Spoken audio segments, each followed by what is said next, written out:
Sveiki, labą dieną visiems, sveikinu su tokia nuostabia ir gražia proga ir noriu pakviesti į 20 minučių kelionę, kur šnekėsime apie technologijas, smegenis ir save. Nes svarbiausia technologija, kurią jūs turit įvaldyti, kad būtumėt pasiruošę ateičiai, žinot kokia yra? Tai nėra robotai, tai nėra dirbtinis intelektas, tai yra jūsų natūralusis intelektas, jūsų smegenis. Ir dabar noriu parodyti vieną tokią keistą technologiją, kurią tiesiai iš Kinijos atsivežiau. Mūsų smegenis patapo matomos, nes mes perėjom prie neurotechnologijų. Ar matote šitą lankelį? Dabar pažiūrėkit, aš jau išsidedu, juokauju, nekratu jisai, čia yra jutiklis. Ir šio jutiklio dėka aš galiu prisijungti prie savo smegenų ir matyti iš savo kaktinės smegenų dalies, ar aš esu susikaupęs, ar atsipalaidavęs. Taip, pasiruošę? Va, žiūrėkit, prisijungsim. Ir man tuo reikės vieno savanorio arba savanorės, kas galės padėti man suprasti, ar šitas pristatymas jums yra įdomus ar ne. Matot mėlyną lemputę? Mėlyna reiškia atsipalaidavęs, oranžinė reiškia vidutinės būsenos, nei pilnai sukaupęs, nei atsipalaidavęs, o raudona reiškia stipriai sukaupęs. Tai ar galima būtų vieną savanorį arba savanorį pakviesti? Taip, prašau, galima ateit, ateik čia. Tą uždėsim. Ir kas nuostabiausia, kai jūs turite tokį lankelį, mes sekam alfa ir beta smegenų bangas, kad žinotume, veikia ar neveikia. Taip, tai tu dabar būsi atstovė, mūsų gali atstoti čionais. Taip, mes prisijungsime prie tavo smegenų ir matysime, aš pristatymo metu, ar įdomu tau ar ne. Gerai? Taip, va. Prisijungiam. Gerai. Aha, gerai. Ar galite eiti atsėsti savo vietą ir aš tada matysiu, papalokime savo norimės. Visi, taip, prašom prisėsti ir pradėkime savo prezentaciją. Tai, technologijos, smegenis ir aš. Ir aš su Kristijonas atvykau iš robotikos akademijos ir mes ten mokiname vaikus, kaip pasiruošti ateičiai. Ir labiausiai mes šnekame apie robotus. Ar ne? Ir tam, kad suprastumėt, kas yra robotas, turite atsiminti šias 3 savybės. Kartokit paskui mane. Jausti, planuoti, atlikti. Dar kartą tik tai patys? Labai gerai. Jeigu mechaninis renginys savo jutiklių dėka gali jausti aplinką, tai matyti, girdėti, užuosti, matyti įvairias bangas.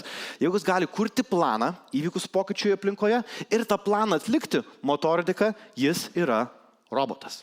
Ir šiandien jūs pamatysite roboto šunį. Jo. Lego robotus turbūt daug kas jau matė, tai čia nenustebinsiu. Pamatysite droną su dirbtiniu intelektu ir ateities moderniausia technologija skirta mokymuisi. Kas atpažįsta, kas čia yra?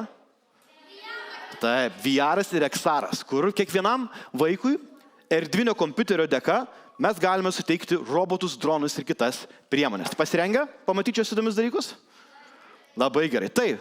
Tai pakelkite rankas, kas esate matę, kokį nors robotą savo gyvenimą. Matėte robotą siurblį, robotą žoliapjovę, Lego robotą. Nuostabu, didžioji dalis jūsų matė, ar ne? Tai gerai, bet tikiuosi šiandien nustebinsiu ir Proksai, ateik čia. O, ateik, atsargiai, Proks, taip, ateik čia arčiau. Pasisuk biškį, ateik. O, aš tau biškį padėsiu užlipti. Ui. Taip, aš vienas nevaikštau. Proksai, pamojuok visiems. Pasakyk, parodyk labas. Taip, parodyk labas. Nu, susikaupk. Tuos biškį jisai jaudinasi. Na, oi. O, mes jį pastatysim. O, labas. Taip, Proksas pasimojuoja. Proksai, ar gali pašokti iš džiaugsmo, parodyti, kaip tu jautiesi, kai matai tiek daug vaikų besidominčių technologijom? Ar gali pašokti? Taip, Proksas ilgai galvoja, masto. Taip, biškį pasimetė, nes jauninkėsi kuklina ir mes patikrinkime tą, ką išmokome. Ar Proksas gali vadintis robotu? Ar kaip manote, ar jisai gali jausti savo aplinką? Taip, matot, jis turi jutiklius, turi kamerą, turi šitą besisukantį lidarą, taip, ir jaučia savo poziciją. Ar jis gali galvoti, kaip manot? Gali galvoti, ne, jis turi tik tai ne galvoje smegenis arba kompiuterio, savo kūne. Ar jis gali atlikti veiksmus? Taip, nes taip, matome, juda daugybės motorų dėka. Tai Proksai, prašau, ar gali dabar pašokt? Taip? Proks, can you dance? Pabandom, paklausom. Spaudžiam start ir dance. Pažiūrėjom, nes robotai mokinasi judesius, yra programuojami, kad atliktų įvairius šokus. Pašok proksai. Taip. Jisai labai jaudinasi. Taip. Pritupė. Klausom, mamat, proksas valdomas tokios sistemos. Taip. Pabandyk pašokti.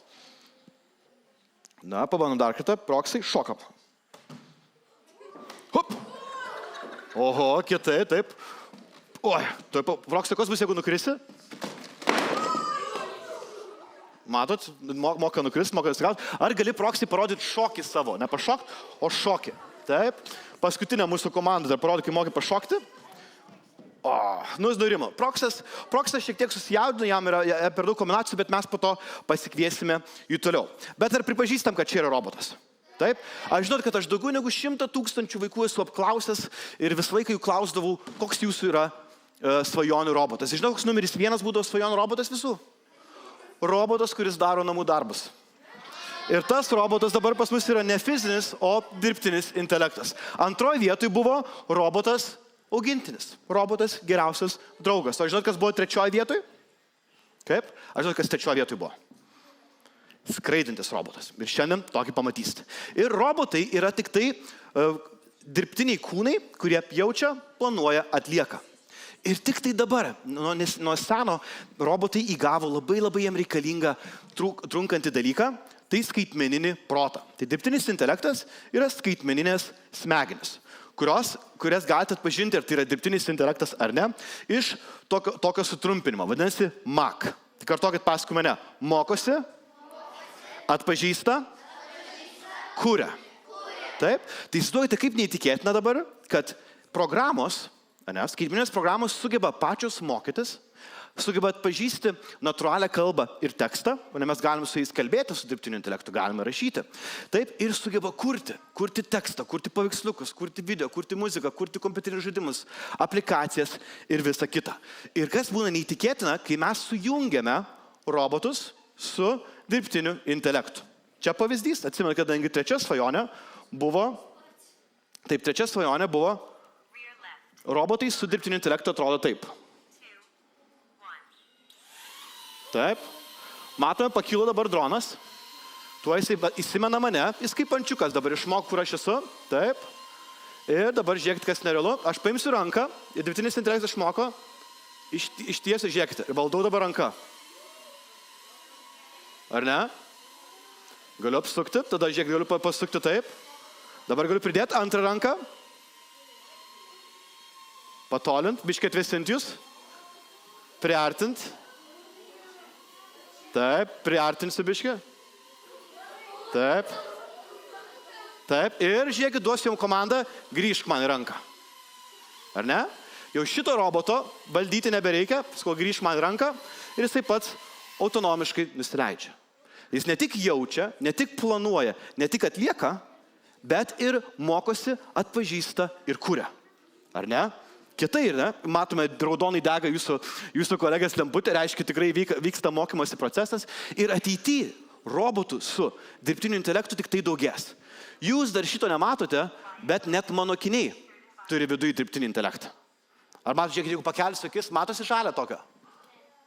Nesimatom žalia. Aš jau dabar matau tekstą, ką jums sakyti ir kiek laiko praeina, nes net mano akiniai yra ir robotizuoti, ir turi dirbtinį intelektą. Judame toliau. Taip. Ir pamatėme, mūsų droną dabar, kaip jis mato, planuoja ir skraido. Ar ne? Tai turime robotas. Šitas robotas dar dirbtinio intelekto neturi, nes jis labai didelis yra ir gali sužeisti. Jis dar yra pusiau autonominis ir jį valdo operatorius gale. Tenais galite pamojuoti, kad jūs nebegavom, bet Saulius, operatorius, valdo ir sukuria jums iliuziją, kad šitas robotas pats mąsto. Visą laiką lavinkit kritinį mąstymą. Ne visi robotai turi dirbtinį intelektą. Taip? Ir mes dar nesame taip stipriai patobulėję, kaip matėme filmuose. Bet labai arti prie to artėjame. Taip. Ir žinote, kas ateityje valdys šios robotus? Jūs. Taip. Arba kiti robotai, arba kitas dirbtinis intelektas, arba jūs. Aš žinote, kaip man labai patiko skaitmeniniai bangoje buvo pasakyta. Daugiau negu 75% profesijų, kurias jūs atlikinėsite, šiai dienai net neegzistuoja. Tai kaip jom pasiruošti? Kaip pasiruošti dalykam, kurie net neegzistuoja? Taip? Tai pirmiausia, paruošiant savo smegenis, gebėti kuo geriau mokytis. Taip? Ir kad smegenis paruoštumėte, kuo geriau mokytųsi, turite pastoviai tobulinti ir patapti pro vaikais. Kas šiandien norėtų užaugę pro būt? Profesionalais. Kas norėtumėte būti pro?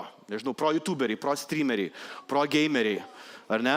Pro sportininkai, pro kūrėjai, pro menininkai, pro muzikantai, yra? Visi. Ir tam, kad pataptumėt profesionalais, jums reikės investuoti 10 000 valandų į tą pasiruošti.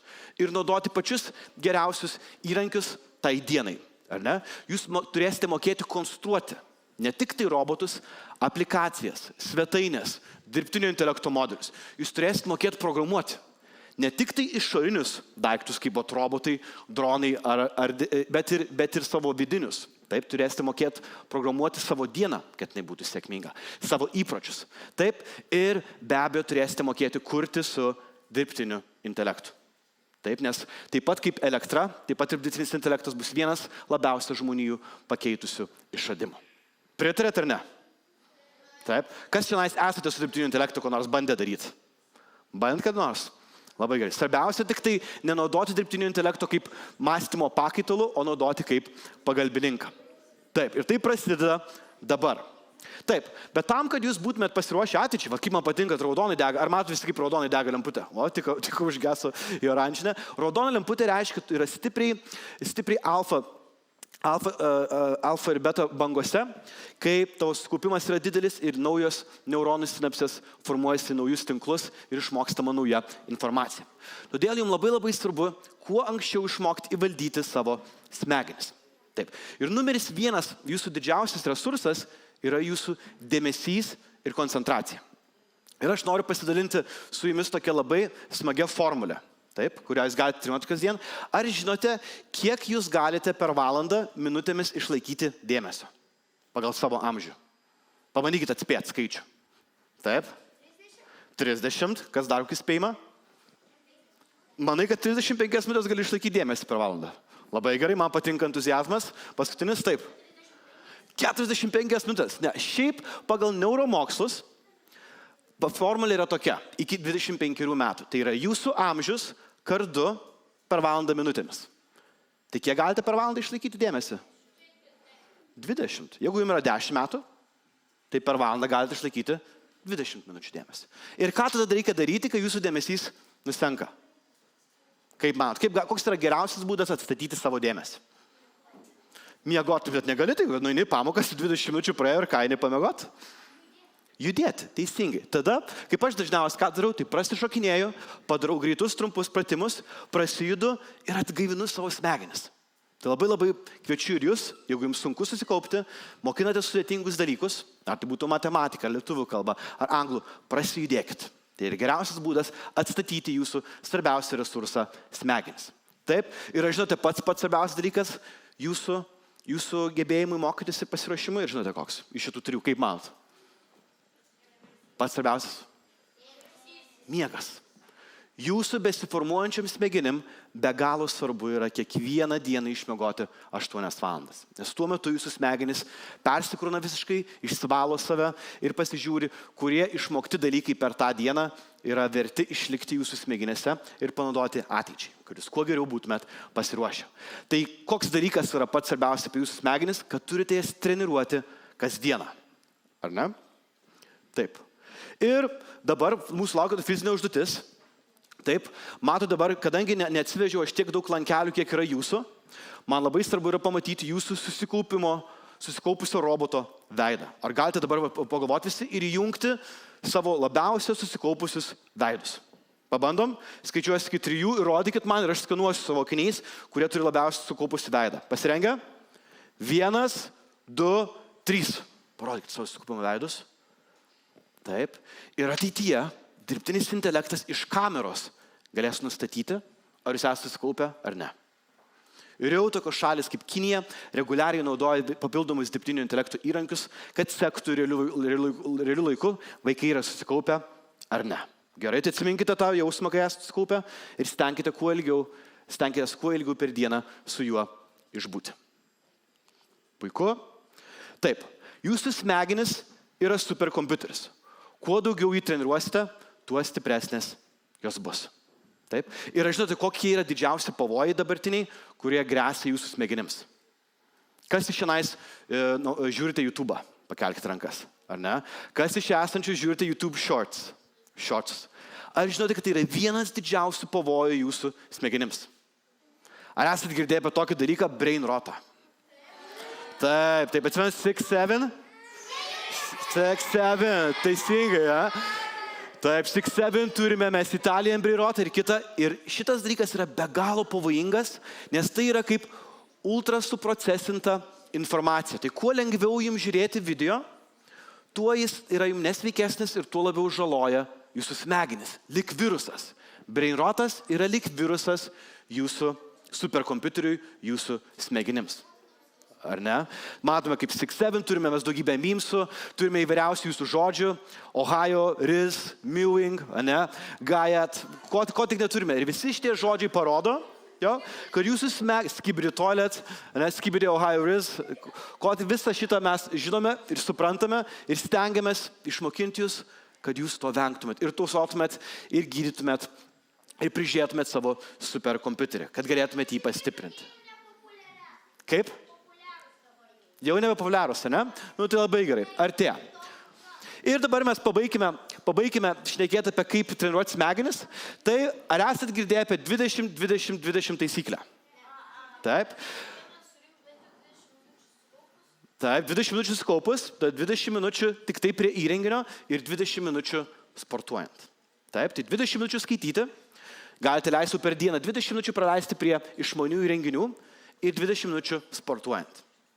Net tada žinot, kad jūsų diena praėjo vertingai.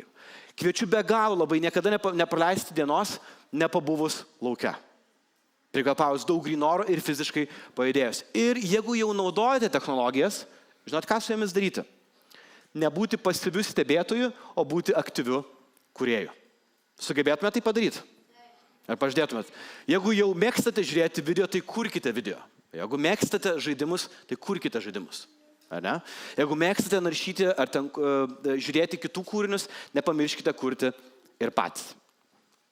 Taip? Ir pradėkite jau nuo šiandien, nes technologijos yra jūsų draugas. Taip? Ir mano paskutinis kvietimas jums, tai tapkite pro vaikais, konstruokite įvairiausius dalykus. Ar tai būtų iš Lego, ar tai būtų iš metalo, ar iš medienos. Tiesiog konstruokite ir būtinai dirbkite savo rankomis, savo pirštais. Ir galbūt vieną dieną mes turėsime ne kiniečių kompanijų sukurtus robotus šunės, ar ne, kurie daro nuostabius dalykus, o lietuvių. Kaip jau lietuvių Lietuvos jaunimas garsėja savo nuostabiais pasiekimais robotikui. Programuokite svetainės, programuokite kompiuterinius žaidimus, programuokite su dirbtiniu intelektu įvairiausius įrankius savo, kurie padės jums geriau mokytis. Ir mokykite su dirbtiniu intelektu. Aš žinau, kad numeris 1 robotas, apie kurį visi vaikai svajoja, yra robotas, kuris atlieka už jūs namų darbus, ar ne? Bet jeigu už jūs namų darbus atliks AI-us, jūs pamiršite daryti svarbiausią dalyką, tai treniruoti savo smegenis, nes tik tai treniruotos smegenis bus pasiruošusios ateičiai. Ir jūsų kelionė prasideda jau dabar, tad kviečiu jūs visus kurti gražų santykių su technologijom, jų nebijoti ir būti ne technologijų vartotojais, o technologijų kūrėjais. Taip. Ir ateityje dar labai lauks jūsų įdomios technologijos. Pakviesime, ar yra kas nors, kas nesate bandę dar miksuotos arba virtualios realybės akinių. Tai ir žinote, kad pavyzdžiui, toksai robotas, žinau, kad jis labai visai vaikam įdomu, toksai robotas kainuoja nuo 3 iki 20 tūkstančių dolerių. Ar ne? Ir jį turėti kiekvienam yra brangu ir nepatogu. Bet turint tokius akinius, miksuotos ir virtualios realybės akinius, galima sukurti virtualią tokio roboto versiją ir mokytis jį valdyti, programuoti ir tobulinti, neturint pačio roboto. Tai kiekvienais metais skirtumas tarp atomo ir bito mažėja. Ar ne? Ir kuo daugiau su išmaniom technologijom mes galime sumažinti tą skirtumą tarp virtualaus ir realaus pasaulio ir tokių technologijų kaip virtuali ir miksuota realybė dėka suteikti kiekvienam iš jūsų vaikai galimybę valdyti, programuoti ir kurti tokius robotus tik tai jau virtualiame pasaulyje. Tai sakau, bet tai nutiks tik tada, jeigu turėsite ištrenuotas smegenis ir būsite technologijų kūrėjai, o ne vartotojai. Taip, ačiū labai už jūsų dėmesį ir linkiu jums gražios likusios dienos. Ačiū Jums. Ačiū Kristijonai. Paplokim.